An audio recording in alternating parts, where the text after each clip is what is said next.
අද හවසට තේරුණකොට කන්න ගන්න පෑන් කේක් තමයි හදන්න යන්නේ. ඉස්සෙල්ලම පැණි පොල් ටික හදාගන්න මේ පොල් දාන්න. දැන් මේ පැණි පොල් ටික හදාගෙන යන්නේ. ඒකට මේ සීනි ටික ඉස්සෙල්ලා කැඩමල් කරගන්න හදන්න.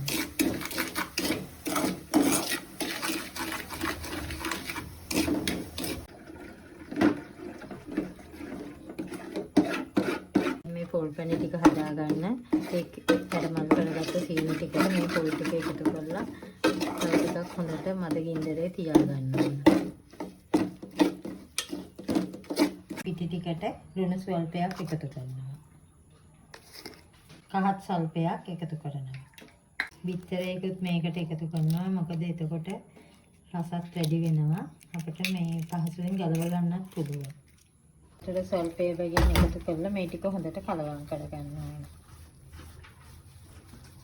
වතුර ටික ටික එකතු කරන්න එක සැරේට ගොඩක් දාන්න එපා. මොකද එතකොට දියාරු වෙන්න පුළුවන්.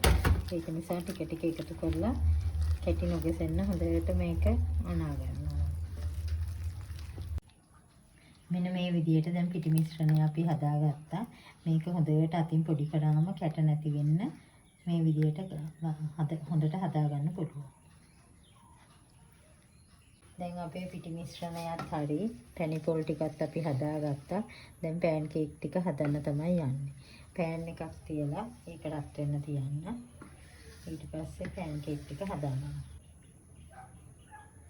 දැන් අපි පෑන් කේක් ටික මේ විදිහට හදාගෙන යන්නේ.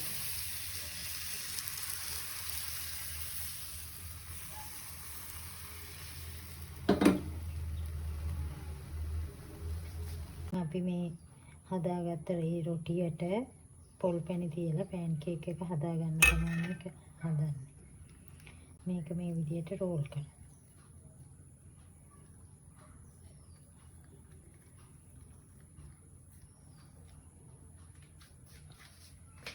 මේ අපි හදාගත්ත පෑන් කේක් ටික වැඩි වෙලාවක් ගියෙත් නැහැ. හවස තේ වලට රසවත් කෑමක් හදාගත්තා. නැවත මේ වගේම වීඩියෝ එකකින් හමු වෙමු.